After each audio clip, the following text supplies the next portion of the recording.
Vă salut din nou, dragilor. Am ajuns la cazare și sunt pur și simplu fără cuvinte. Este incredibil.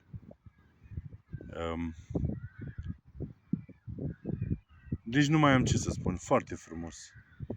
Proprietarii au o fermă foarte mare, iar pe o bucată de teren au făcut aceste 3 căsuțe. O să vi le arăt imediat.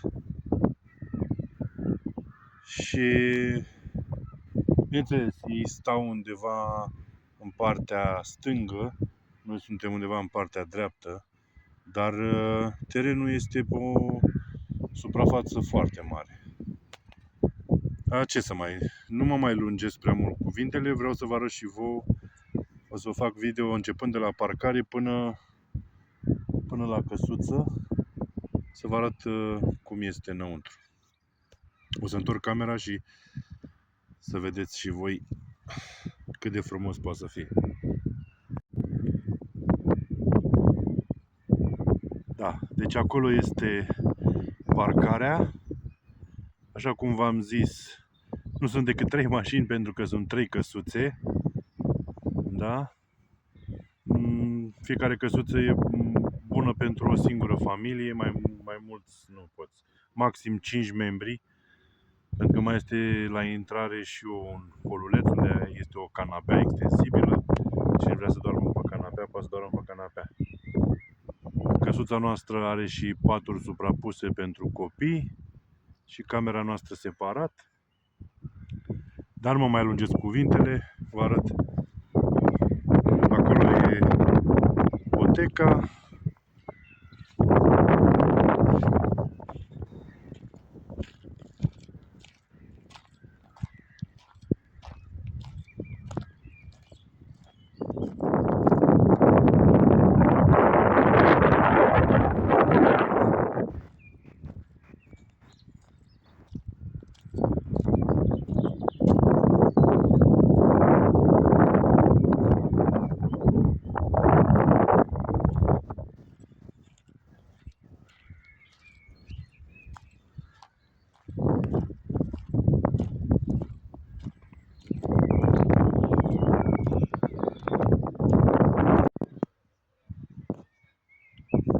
Aici este căsuța noastră.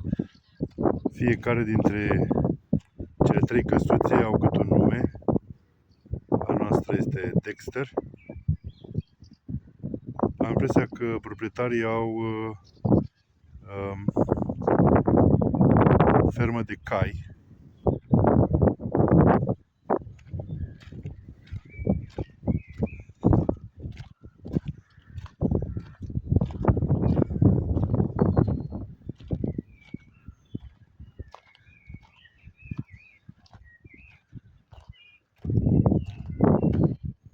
Avem aici afară și ciubăr. Deja i-am dat drumul. Am lăsat apa să se încălzească. Aici este micul nostru colț la ciubăr. De seară o să dăm drumul la beculețe.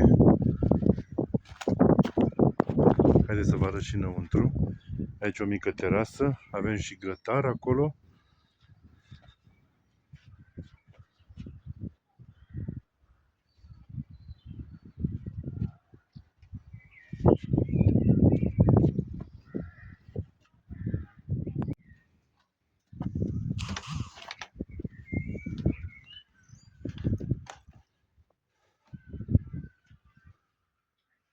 Așa cum v-am zis, aici este un mic hol, canapeaua. Acolo avem partea de bucătărie, avem cuptor cu microunde, cuptor de aragaz, avem și plită, tot ce avem nevoie. Frigider, televizorul. Și aici este camera noastră. Noi deja ne-am instalat un pic cât de cât.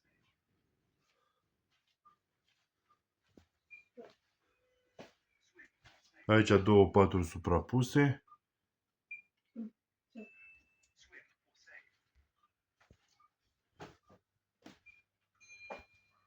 Și aici este baia.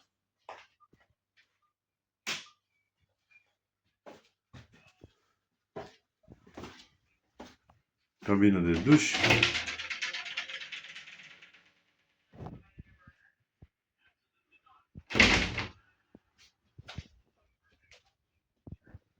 Superb.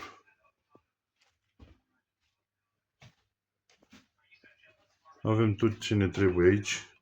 Dulăpioare cu pahare. Cuptorul cu microunde. Aici avem frigiderul. Noi deja ne-am făcut stoc. Aparat de cafea. Cană să încălzim apa dacă vrem să ne facem un ceai. Plita, așa cum am zis.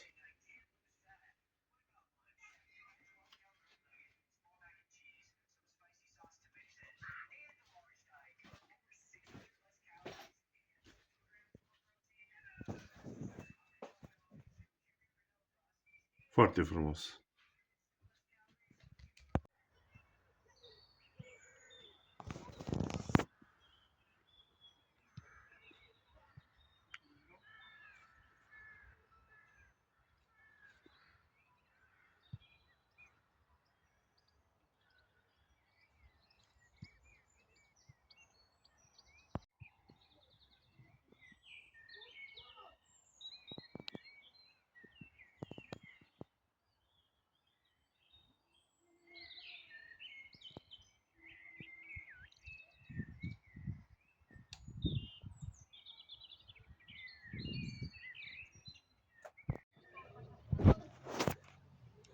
Vreau să vă arăt ceva repede, 2 minute, înainte de a merge să facem o plimbare cu bărcile pe lac.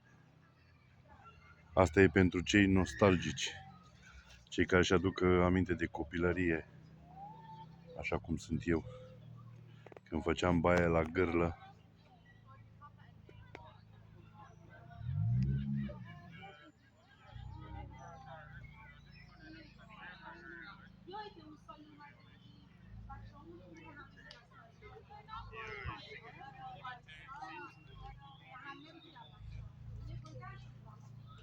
Mai întorc o dată.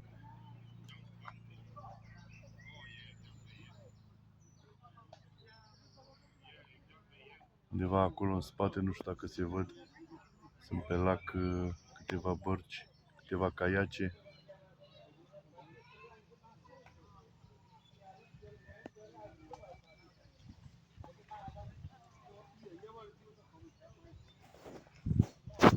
Foarte, foarte frumos. Să vă arăt parcarea. Ia uitați câte mașini sunt aici.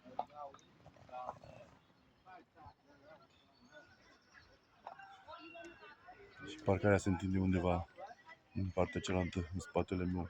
E mult de mers. Să văd dacă pot să prind câteva caiace de aici.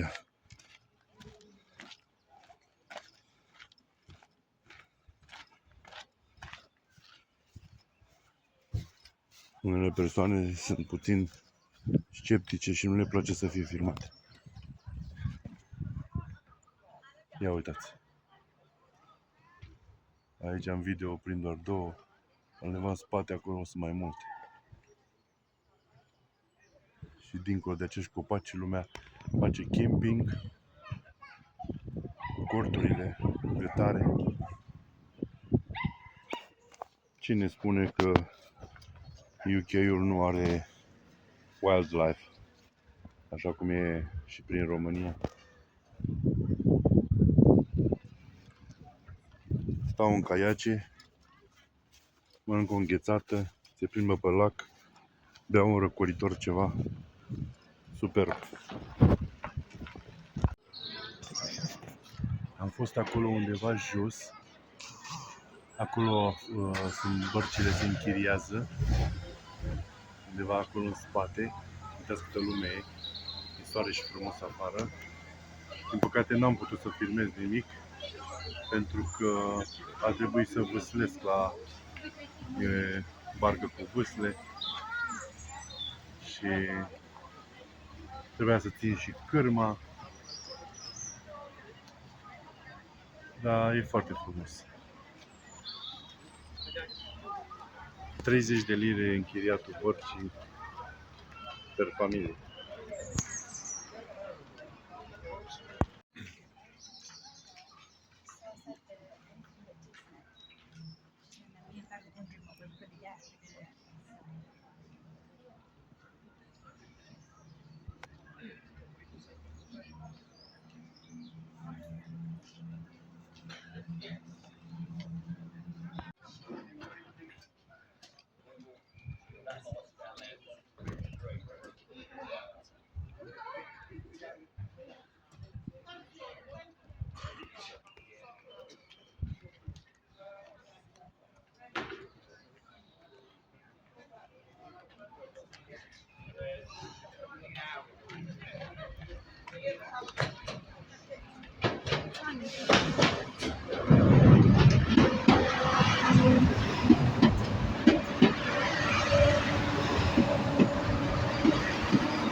Astă seară e ultima seară.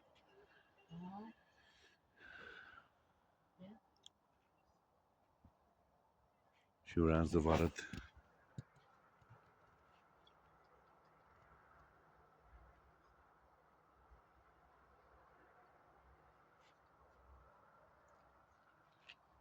acolo e apusul de soare.